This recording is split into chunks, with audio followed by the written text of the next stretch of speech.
오늘 말씀은 빌립보서 4장 8절 말씀입니다. 그래서 지난번에 말씀드린 것처럼 오늘은 이제 주제가 묵상입니다. 묵상에 대해서 말씀을 좀 드리려고 그래요. 역시 구절은 한 구절입니다. 끝으로 형제들아, 무엇이든지 진실한 것과 무엇이든지 정직한 것과 무엇이든지 의로운 것과 무엇이든지 순수한 것과 무엇이든지 사랑스러운 것과 무엇이든지 좋은 평판이 있는 것과 덕이 되는 것과 칭찬이 되는 것이 있거든 이런 것들을 곰곰이 생각하라. 오늘은 빌립보서 4장 8절 말씀을 가지고 그리스도인이 마땅히 생각해야 될 것, 묵상이 주는 유익이다 하는 제목으로 말씀을 전하겠습니다. 오늘 본문에 보면 이러한 것들을 곰곰이 생각하라 하는 말씀이 나옵니다. 무엇을 생각하라고 합니까? 자, 이 성경 본문에서 이러한 것들을 곰곰이 생각하라 하는데 우리의 삶 자체는 이런 것들을 곰곰이 생각할 만한 그런 여유가 없는 것 같아요. 또 성경에서 생각하는 것, 묵상하는 것, 또 명상하는 것 이런 것들은 어떤 점이 다를까 하는 것에 초점을 두면서 설명을 드리려고 합니다. 본문을 보면 처음에 끝으로 형제들아 하고 시작을 하죠. 여러분들 기억하시는지 모르겠습니다. 바울이 빌립보서 3장 처음에 끝으로 형제들아 하고 말했다는 것 기억하십니까? 이제 서신이 거의 끝나가고 있어요. 마지막 지금 바울의 권면의 말을 지금 하고 있습니다. 이것은 그리스도의 가장 어떤 뭐라고 할까요? 간략한 자서전이다 이렇게 말을 할 수가 있을 것 같습니다. 예수님은 참되신 분이십니다. 예수님은 길이요 진리요 생명이 되십니다. 그래서 무엇이든지 참되며 정직한 분이 아니겠습니까? 오늘 본문에 보면 무엇이든지 진실한 것과 무엇이든지 정직한 것과 라고 말씀합니다. 여러분 이 땅 위에 있던 인물들 중에서 정말 진실되고 정직한 분은 오직 예수 그리스도 한 분뿐 아니겠습니까? 한번 찾아보겠습니다. 요한복음 14장 30절을 한번 같이 보시죠. 이제부터는 내가 너희와 많이 말하지 아니하리니 이는 이 세상의 통치자가 오기 때문이니라. 그는 내 안에서 아무것도 갖지 못하느니라. 여기 보면 세상의 통치자 사탄이 오겠지만 그는 예수님 안에서 아무것도 갖지 못한다 하고 말씀을 합니다. 다시 말해서 사탄은 예수님을 정죄할 만한 아무런 근거도 갖지 못한다는 뜻입니다. 왜 그렇습니까? 예수님은 이 세상에 속하지 않으세요. 하늘에 속하십니다. 그리고 죄가 없으신 분이세요. 예수님보다 정직한 사람이 없고 예수님을 정죄할 자가 없다고 하는 그런 사실입니다. 그러므로 사탄이 무엇을 합니까? 항상 우리에게서 허물을 찾아내려고 합니다. 그리고는 우리의 양심에 끊임없이 고소를 합니다. 네가 그리고도 그리스도인이냐? 라고 하는 것이죠. 그러나 우리 주님께서는 우리에게 능력과 정직함으로 함께 하시는 분이신 것을 우리가 고백하고 또 감사하지 않을 수가 없습니다. 예수님 안에는 아무런 허물이 없으세요. 그래서 히브리서 7장 26절에 보면 이런 말씀이 있습니다. 그분은 거룩하시고 해가 없으시며 더러움이 없으시고 죄인들로부터 분리되어 계시며 하늘들보다 더 높이 되셨느니라. 거룩하고 해악이 없고 더러움이 없고 죄인에게서 떠나 계시는 분이라고 말씀을 하고 계십니다. 예수님은 은혜로우신 분이세요. 주님은 우리에게 용기가 되십니다. 예수님은 참 하나님이시고 참 사람이세요. 또 오늘 본문에 무엇이든지 의로운 것과 라고 말씀합니다. 예수님은 공의로우신 분이십니다. 주님은 우리가 예배하고 또 찬양받기에 합당하신 분이세요. 여러분과 저는 이 더러운 세상에서 아직도 지금 몸을 입고 살고 있지 않습니까? 이 땅에서 살아가는 동안만큼은 우리는 더러워지지 않고서는 길을 걸어갈 수가 없다는 말이죠. 우리 마음이 더러워졌고 눈이 더러워져 있습니다. 왜냐하면 우리가 살고 있는 이 세상이 그렇기 때문입니다. 그 더러움이 때로는 실증이 납니다. 그래서 이렇게 기도를 하죠. 주님, 저 정말 깨끗하게 온전하게 올바르게 살고 싶습니다. 저는 TV를 뉴스를 빼고는 거의 안 봅니다만 한때 우리나라에 막장 드라마라고 하는 것이 유행했던 걸로 기억을 합니다. 왜 막장 드라마가 유행했을까요? 정상적인 방법으로는 아이디어가 바닥이 나서 사람들의 관심을 끌 수가 없었기 때문입니다. 텔레비전도 지루해지고 영화도 지루해지고 그래서 옛 것들을 되풀이하는 그런 경우가 많았습니다. 그때 사람들이 어떻게 했습니까? 참된 것을 더러운 것으로 바꾸었습니다. 사람들의 마음은 더러움과 색욕과 폭력으로 가득 차 있었어요. 그리스도인이 이 땅에서 더러운 것들과 더불어 시간을 보낸다면 그 생활 속에 능력이 없을 것입니다. 그리고 이렇게 생각을 합니다. 왜 세상에 연약한 그리스도인들이 그토록 많을까? 왜 교회 안에 능력이 없을까? 라고 생각을 하죠.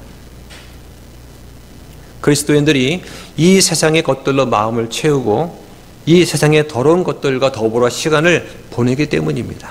그리고는 왜 내 삶 가운데 능력이 나타나지 않지? 하고 궁금해합니다. 안타까운 것은 저 자신도 그 범주에서 크게 벗어나지 못하고 있습니다. 그러므로 여러분, 우리는 바른 성경으로 돌아와야 합니다. 우리는 마음을 깨끗하게 할 것들을 생각해 보아야 됩니다. 성경에 깨끗하다는 말, 클렌이라는 말이 133회가 나옵니다. 시편 73편 1절에 진실로 하나님은 마음이 깨끗한 자에게 선하시다고 말씀하세요. 여기 우리가 생각해 보아야 될 문제점들이 있습니다. 하나님의 말씀과 더불어서 얼마나 많은 시간을 우리가 보내고 있는가 하는 것들을 우리 스스로가 한번 생각해 보았으면 좋겠습니다. 한번 찾아보겠습니다. 고린도 후서 3장 18절입니다. 그러나 우리는 다 가리지 않은 얼굴로 거울을 보는 것 같이 주의 영광을 바라보며 같은 형상으로 변화되어 영광에서 영광에 이르렀나니 이것은 곧 주의 영으로 말미암은 것이니라. 여기 보면 우리가 다 가리지 않은, 다른 말 하면 베일을 벗은, 이 베일이라고 하는 것은 결혼식 할 때 신부가 머리에 뒤집어 쓰는 그런 베일이 있지 않습니까? 그 베일을 벗어야 얼굴이 보일 거 아니에요. 그래서 가리지 않은 얼굴로, 즉 베일을 벗은 얼굴로 거울을 보는 것 같이 주의 영광을 바라본다고 말합니다. 하나님 말씀은 거울입니다. 우리는 그 거울, 그 말씀을 통해서 주님의 영광을 보게 됩니다. 우리가 살아계신 그리스도를 볼 수 있는 유일한 방법은 오직 하나님의 말씀뿐이에요. 우리가 그리스도를 바라볼 때 우리에게 자유가 있고 우리에게 성장이 있습니다. 다른 방법으로는 결코 자유와 성장을 누릴 수가 없습니다. 저는 그리스도인들이 교리를 얼마나 가볍게 생각하고 있는지를 볼 때마다 깜짝 놀랄 때가 있습니다. 우리 삶 가운데 능력을 얻기 위해서는 어떻게 해야 될까요? 말씀을 통해서 그리스도를 깊이 날마다 묵상해야 됩니다. 우리 교회는 그렇지 않지만 주일에 교회를 오는 목적이 단지 즐기기 위해서 사람들을 만나서 자신을 드러내는 것을 즐기면서 사교적인 차원에서 교회에 나오는 그런 사람들의 경우도 있다고 들었습니다. 또 이런 경우도 있다고 합니다. 교회 왜 오십니까? 어떤 사람들은요, 옷을 구경하려고 온다고 합니다. 누가 어떤 옷을 입었나, 어떤 액세서리를 하고 왔나, 이걸 보고 싶어서 교회를 오는 사람도 있다고 해요. 많은 사람들이 그저 종교적인 기분과 경건한 분위기를 느끼기 위해 와서는 설교 시간에 졸면서 평안과 위로를 얻는 그런 분들도 많이 있다고 합니다. 그러나 우리 화평침례교회 성도 여러분, 오직 하나님 말씀만이 여러분에게 능력을 줄 수 있습니다. 우리는 연약할 때 육체적인 음식이 필요해요. 힘을 얻으려면 밥과 고기를 먹어야 됩니다. 김치도 먹어야 되고 찌개도 먹어야 됩니다. 그렇듯이 하나님의 말씀이 바로 우리의 양식이란 말이죠. 그 말씀을 먹지 아니하면 우리가 옳게 생활할 수가 없습니다. 영적으로 성장하는 유일한 방법은 하나님의 말씀과 더불어 시간을 보내는 것입니다. 예수 그리스도를 우리한테 계시해 주는 것은 오직 말씀뿐입니다. 저는 학생들을 가르칠 때 항상 이런 말을 하고 했습니다. 공부는 밥을 먹는 것과 같다. 다른 사람이 밥 먹는 거 구경하거나 책을 구경만 해서는 결코 배부르지 않다. 직접 밥을 먹어라. 전 이런 말을 많이 하곤 했어요. 우리가 그냥 바라보기만 한다면 성경은 장식에 불과합니다. 성경이 우리한테 말씀하는 게 뭡니까? 성경을 읽고 묵상하면 예수 그리스도를 정말 정확하게 만날 수 있다는 것입니다. 우리는 그리스도를 만날 필요가 있어요. 우리는 삶 속에서 그리스도의 실체를 가져야 됩니다. 이것은 우리가 얼굴을 들고 주님의 영광을 바라볼 때 가능한 일이죠. 저는 그리스도께서 나타나실 때 성도들이 부끄러워할 일이 하나 있다고 생각을 합니다. 그것은 살면서 우리가 성경 말씀을 무시했던 것이 아닐까 그런 생각을 합니다. 주님을 만나 배웠는데 성경을 잘 모르고 겨우 구원만 받으면 정말 부끄러울 것 같습니다.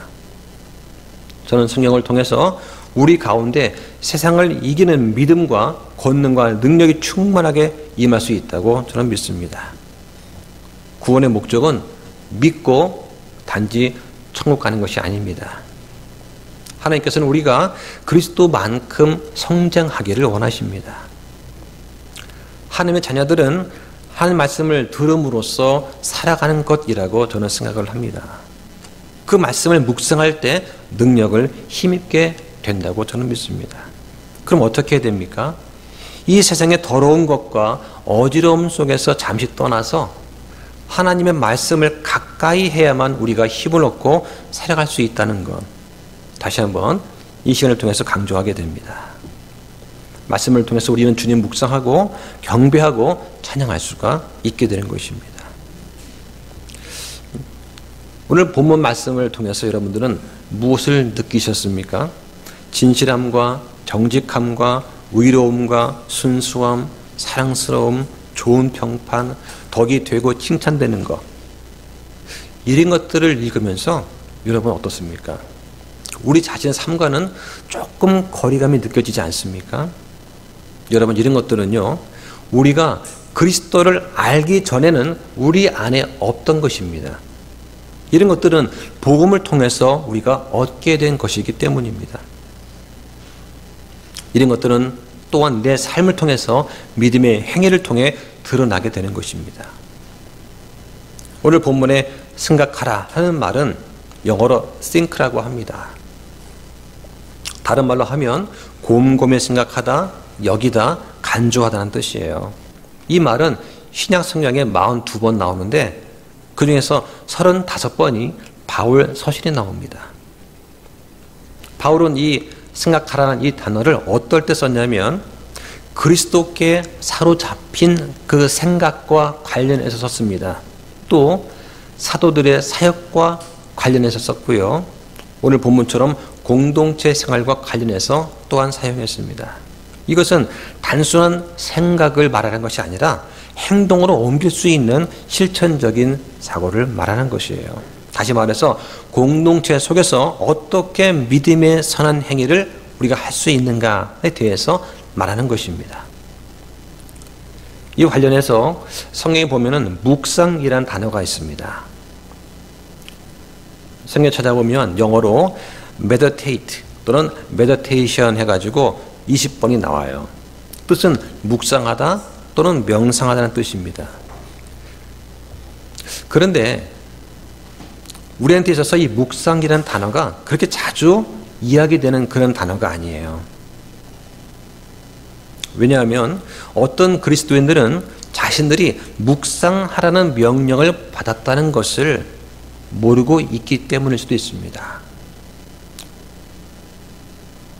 하나님께서는 우리한테 성경 말씀 묵상하라고 명령을 하세요. 근데 우리는 묵상을 잘 깊이 하는 것 같아요. 또 어떤 사람들은 묵상 그러면 힌두교나 불교에서 말하는 명상과 같은 것으로 착각하는 것 같습니다. 불교에서 말하는 명상은 한마디로 자신을 비우는 거예요. 무념무상의 세계로 들어가서 자신을 가두는 것이죠. 어떤 화두 하나를 가지고 마음에 두고 이것만 생각하면서 자신을 비우면서 깨달음을 얻으려고 하는 것입니다. 그러나 성경에서 말하는 묵상은 달라요. 말씀을 반복해서 여러 번 소리내어 읽으면서 그 뜻을 생각하는 것입니다. 내 안에 계시는 성령의 도우심을 구하면서 말씀을 이해하려고 하는 거예요.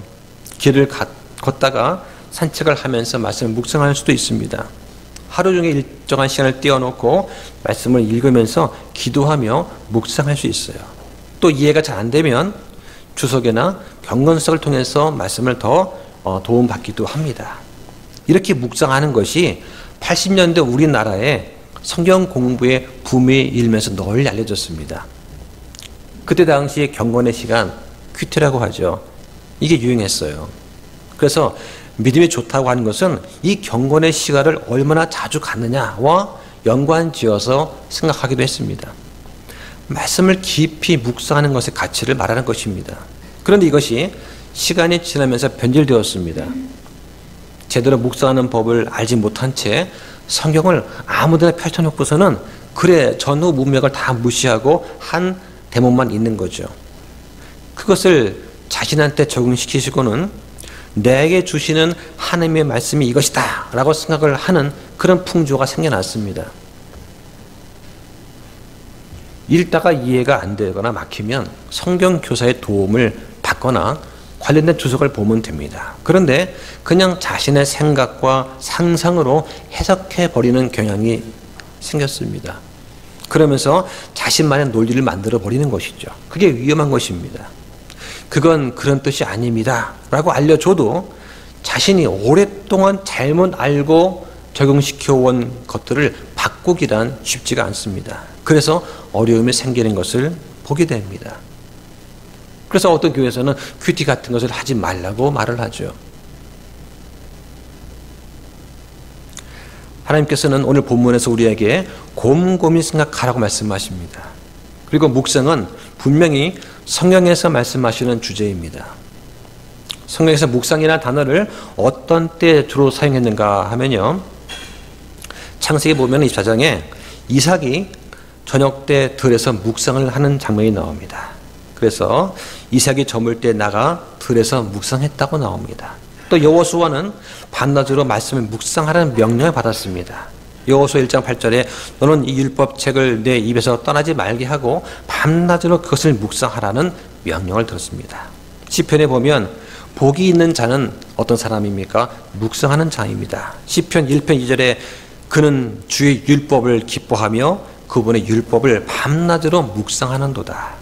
또 다윗은 이 묵상을 통해서 스승보다 더 현명해졌습니다. 시편 119편 99절에 보면 주의 증언들이 내 묵상거리이므로 내 모든 스승들보다 내게 더 많은 깨달음이 있다고 하였습니다. 또 바울은 디모데한테 이러한 것들을 묵상하라고 말했습니다. 그래서 디모데전서 4장 15절에 이것들을 묵상하고 전적으로 그것들에 몰두해서 네가 진보하는 것이 모든 사람 앞에서 드러나게 하라고 말을 합니다. 자, 그런데 몇 가지 질문이 떠오를 수 있습니다. 묵상은 그리스도인들한테 어떤 의미가 있나? 왜 우리는 묵상하기 위해서 시간을 내야 되는가? 우리는 어떻게 묵상을 할 것인가 하는 것이죠. 오늘 본문은 이런 질문에 답을 해줍니다. 먼저 성경에서 말하는 묵상은 무엇인가 한번 살펴보겠습니다. 많은 동양 종교에서 말하는 명상은 성경에서 말하는 묵상이 아닙니다. 힌두교나 불교 또는 인도에서 하는 요가의 바탕을 둔 초월 명상이라고 하는 것이 있습니다. 그것은 진리나 평화 또 어떤 존재 같은 표현할 수 없는 것들이 명상의 목표가 되는 것이에요. 또 기독교 신비주의라는 것이 있습니다. 위키피디아에 보면 명상을 통해서 신이나 절대자와 같이 되려고 하는 사고 방식을 말합니다. 이것은 가톨릭 교회나 일부 개신교의 신비주의 신학과 관련이 있어요. 이렇게 동양 종교나 기독교 신비주의에서 말하는 명상은 뭐냐? 대개는 마음과 생각을 텅 비우고 나 자신이 명상의 주체가 되어서 스스로 진리를 발견하거나 찾아내는 노력을 말하는 거예요. 그러면 성경에서 말하는 묵상은 뭐냐? 일단 우리 성경에는 명상이란 단어 자체가 존재하지 않습니다. 묵상은 이미 밝혀진 진실이나 현실에 대해서 깊이 생각하는 거예요. 그럼 구체적으로 묵상은 어떤 걸 묵상합니까? 성경에 보면은 시편을 쓴 다윗이 나옵니다. 이 다윗이 어떤 인물입니까? 하나님께서 내 마음에 맞는 사람이다, 내 마음에 합한 사람이라고 칭찬하신 그 인물이 다윗이에요. 그 다윗이 어떻게 묵상했는가를 살펴보는 것이 도움이 될 것 같습니다. 자, 성경에 보면은 여러 가지가 나오는데요. 한번 찾아보겠습니다. 시편입니다. 시편 63편 6절입니다. 내가 나의 침상에서 주를 기억하고 또 밤에 경점들을 보내면서 주를 묵상할 때에 그리하리이다. 자, 다윗은 어떤 걸 묵상합니까? 첫째, 주를 묵상합니다. 주를 기억하는 거예요. 주를 묵상하는 거예요. 여기 보면은 밤에 경점들을 보내면서 주를 묵상할 때라고 했습니다. 이 경점이라고 하는 건 뭐냐면 보초를 서는 시간을 말하는 거예요. 그래서 밤을 4시간 단위로 3번 구분했습니다. 그래서 보초가 근무 교대를 하는 그 시간을 경점이라고 해요. 그러니까 내 근무를 쓰고 다음 근무 쓸 때까지 주를 묵상하면서 세는 거죠. 왜 그 군대를 가면 밤 하늘에 별이 막 떠 있지 않습니까? 저는 그 처음 봤습니다. 은하수가 그렇게 펼쳐져 있는데 이 도시에 볼 수가 없어요. 그 전방에 가서 밤하늘을 보니까 은하수 그렇게 아름다운 거예요. 그거 보면서 주를 묵상할 수가 있어요. 둘째는 주의 놀라운 작품을 묵상합니다. 찾아보시죠. 시편 77편 12절입니다. 내가 또한 주의 모든 일을 묵상하고 주께서 행하신 일을 이야기하리이다. 자, 다윗은 주를 묵상했고요. 또 주께서 만드신 놀라운 작품들을 묵상했습니다. 주께서 하신 일을 생각하면 당연히 경배와 감사와 찬양을 하게 되는 거죠. 셋째는 주의 계시된 말씀 묵상합니다. 찾아보시죠. 119편 15절입니다. 내가 주의 훈계들을 묵상하고 주의 길들에 관심을 기울이며 했습니다. 여기서 관심을 기울인다는 그 말은 그 말씀을 내 인생의 안내자로서 내 마음에 둔다는 것을 말합니다. 다윗은 주를 묵상했고요. 주의 놀라운 작품 묵상했고요. 주의 계시된 말씀을 묵상했습니다. 오늘 본문에 나오는 사도 바울의 말로 표현하자면 우리는 어떤 것을 묵상해야 됩니까? 바로 진실함과 정직함과 의로움과 순수함과 사랑스러운 것, 좋은 평판이 있는 것, 그리고 덕이 되고 칭찬이 되는 것, 이런 것들을 우리 묵상을 해야 됩니다. 그럼 그 묵상의 목적이 무엇입니까? 바로 하나님을 이해하고 하나님의 마음을 헤아리는 것입니다. 하나님을 이해하고 그분의 마음을 헤아리는 것이 바로 묵상의 목적입니다. 근데 지식을 채우는 게 아니에요. 하나님이 계시하신 그 밝히 드러난 뜻을 우리가 알아가고 그것으로 인해서 다른 사람들을 양육하는 것입니다. 그 양육을 통해서 사람들한테 영적인 기쁨과 힘을 주는 것, 이게 묵상의 목적입니다. 또 한번 찾아보시죠. 다시 한번 들어가서 시편 1편 2절입니다. 거기 1편 2절에 그는 되어 있죠. 이 그가 누굽니까? 바로 복 있는 사람이죠. 자, 복 있는 사람은 주의 율법을 기뻐하며 그분의 율법을 밤낮으로 묵상한다고 했습니다. 자, 좀 넘어볼까요? 이사야 40장 29절입니다. 묵상하는 사람한테 어떠한 것을 주십니까? 보면 이사야 40장 29절 자 있습니다. 시작. 그분께서 기전한 자에게 능력을 주시고 힘이 없는 자들한테 힘을 더하시느니라. 말씀을 읽고 묵상하고 기도하고 나면 우리 안에 힘이 솟는 것을 느끼지 않습니까? 그래서 성경을 묵상하는 것과 다른 종교에서 일반적으로 행하는 명상과는 아주 큰 차이가 있습니다. 그리스도인의 묵상은 창조나 영감을 받은 계시된 말씀으로 이미 드러난 것에 대해서 깊이 생각하는 것입니다. 반면에 다른 종교의 명상은 드러나지 않은 그런 새로운 진리를 자꾸 찾으려고 하는 것입니다. 그럼 왜 우리는 묵상을 해야 될까요? 첫째로 묵상은 우리에게 기쁨과 힘의 원천이 됩니다. 우리가 조금 전에 읽었던 시편과 이사야서 말씀이 그것입니다. 우리가 기쁨과 힘을 얻는 것만으로도 말씀 묵상하는 것은 우리한테 큰 유익이 있습니다.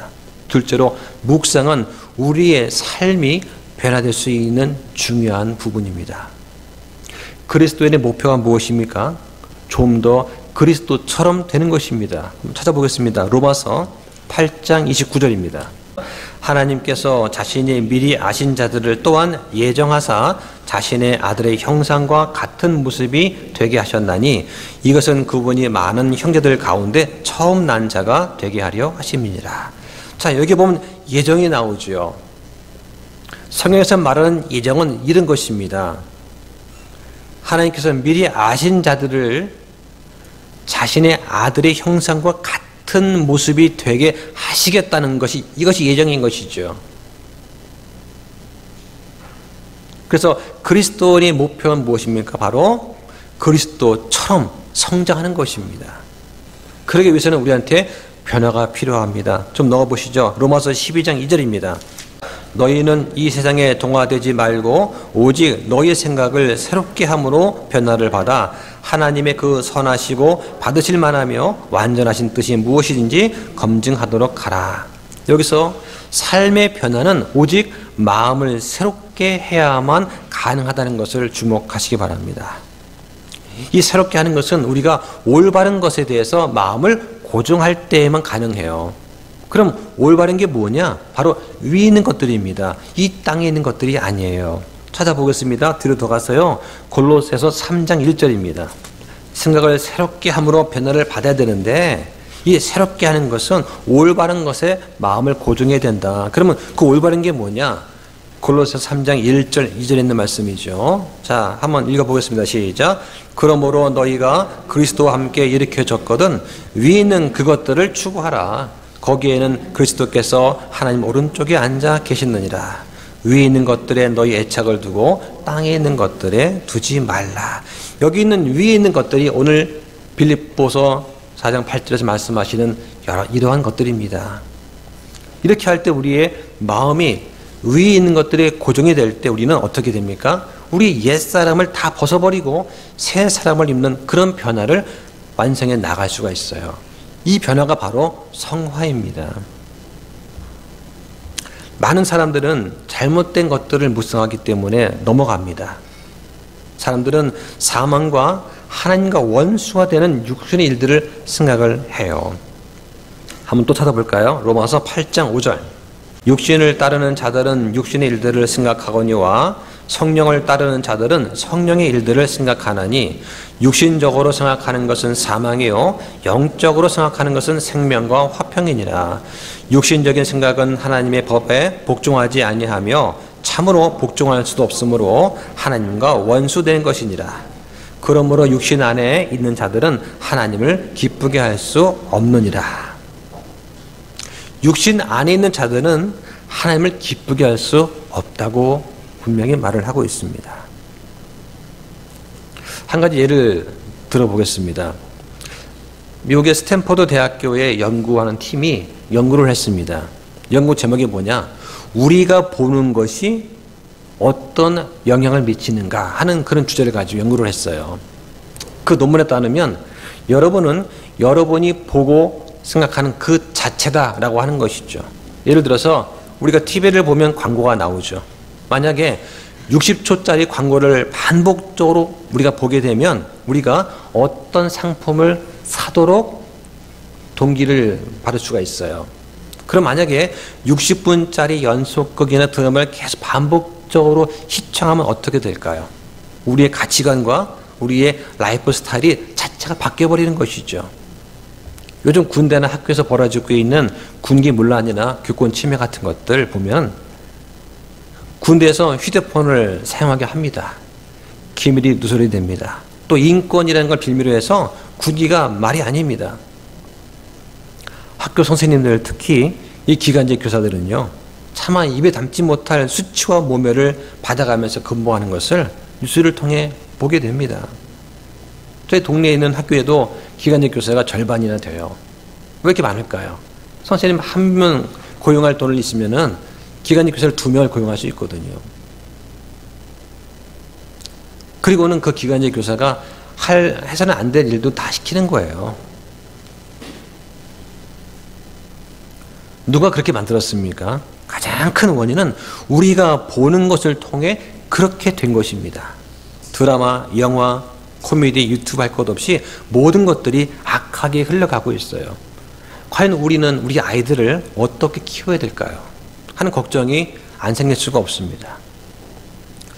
신학교에 가기 전에는 순수하고 믿음이 좋았었는데 신학교에만 가면 무신론자가 되거나 자유주의자, 인본주의자가 됩니다.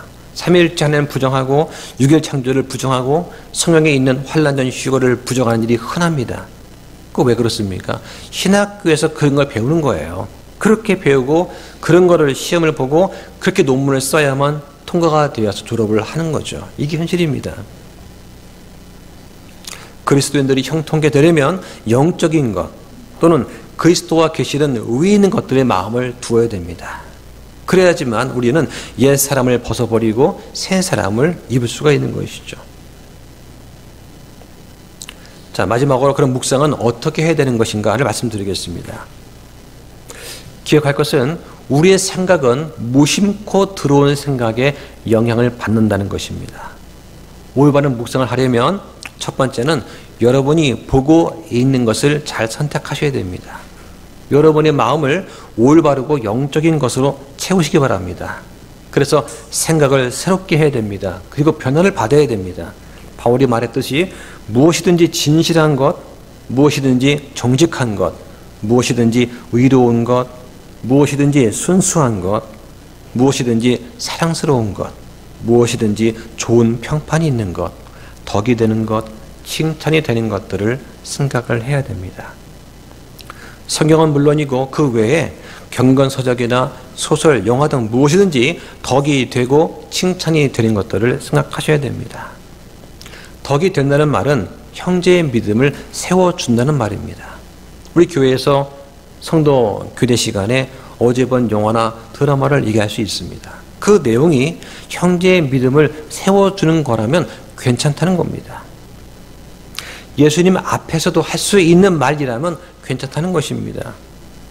예수님이 칭찬하실 수 있는 그런 내용이라면 괜찮다는 겁니다. 그런데 그게 아니라면 우리는 하지 말아야 됩니다. 우리가 스스로 잘 판단해서 분별하셔야 됩니다. 좋은 평판이 있는 것이 무엇인지 모르면 다른 형제들의 조언을 구하세요. 그러므로 먼저 여러분의 무심코 떠오르는 그 생각과 말들이 그리스도인으로서 합당한지 잘 구별하시기 바랍니다. 영적 묵상의 기쁨을 누리려면 먼저 성경을 묵상의 가장 중요한 포커스로 삼으셔야 됩니다. 그리고 매일 깊이 생각하면서 묵상하십시오. 묵상할 때는 마음속으로 기도하면서 읽으세요. 자, 기도할 때마다 항상 애용하는 말씀이 있어요. 시편 119편 18절에 있는 말씀인데요. 주께서 내 눈을 여사 주의 법에서 나오는 놀라운 것들을 내가 보게 하소서. 이런 말씀을 저는 항상 읽으면서 그리고 이제 기도하고 성경을 보게 됩니다. 가능하면 가끔 큰 소리로 읽어보시기 바랍니다. 이 묵상이라는 말 자체의 뜻이 뭐냐면 중얼중얼 거리다는 뜻이 있어요. 천천히 내 귀로 내가 있는 것을 들으면서 말씀에 집중하는 데 도움이 됩니다. 그러면 읽으면 마음에 잡념이나 잡생각이 들질 않아요. 읽으면서 자신한테 이런 질문을 해보시기 바랍니다. 이 구절에서 내가 알아야 될 진리가 있나? 이 구절을 보면서 내가 자백해야 될 생각나는 죄가 있는가? 이 구절에 비추어서 내가 그만두어야 될 행동이 있는가? 또 내가 바꿔야 될 습관이나 관행이 있는가? 그리고 내가 새롭게 시작해야 될 어떤 행동이 있는가? 라고 생각하는 것입니다. 이게 묵상하는 방법입니다. 다시 말해서 하나님의 말씀이 나의 삶의 모든 면에 영향을 미칠 때까지 그 말씀을 마음에 간직하는 것입니다. 이것이 바로 묵상의 주인은 유익함입니다. 말씀을 정리하겠습니다. 시편 19편 14절에 보면 다윗이 이런 기도를 합니다. 오 나의 힘이시여 나의 구속자이신 주여 내 입의 말들과 내 마음의 묵상이 주의 눈앞에 받으실 만한 것이 되기를 원하나이다. 마음에 묵상한 것이 말로 나오죠.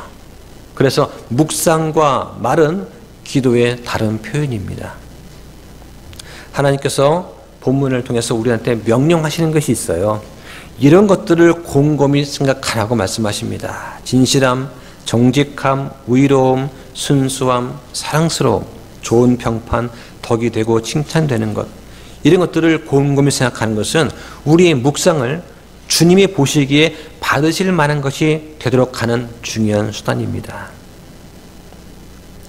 여기에 계신 분들 중에서 또는 나중에 방송을 통해서 보실 분들 중에서 아직 하나님의 자녀가 아니거나 육적인 그리스도인이 있다면 그분들한테 드리고 싶은 그런 말씀이 있어요. 첫째로, 하나님 보시기에 여러분이 서 있는 위치는 어떻습니까? 그리스도와 공동 상속자입니까? 아니면 멸망할 수밖에 없는 자입니까? 몸은 아직 구원받지 못했지만 혼은 이미 구원받아서 저 셋째 하늘에 계신 하나님과 함께 있습니까? 아니면 몸도 혼도 여전히 땅에 속해 있습니까? 둘째로, 만약 내가 오늘 죽는다면 나한테 무슨 일이 일어나겠습니까? 그리스도와 함께 셋째 하늘에 가게 되겠습니까? 아니면 저 바깥 어둠 속 지옥으로 쫓겨나서 슬피 울며 이를 가게 될까요? 셋째로, 내가 하나님의 은혜 안에서 발견되려면 어떻게 해야 되겠습니까? 은혜로 주시는, 선물로 주시는 그 믿음을 받아들이고 구원을 얻어야 됩니다. 구원은 쉬운 길입니다. 선물로 주시는 믿음을 받아들이기만 하면 됩니다. 예수님이 하신 그 일을 믿고 그냥 받아들이면 우리는 구원을 받습니다. 그런데 왜 그것을 계속 미루고 계십니까? 오늘이 아니면 기회가 다시 없을지도 모릅니다. 예수님을 믿고 받아들이시기를 바랍니다. 그리고 하나님의 자녀가 되는 축복을 누리시기를 바랍니다. 기도 마치겠습니다.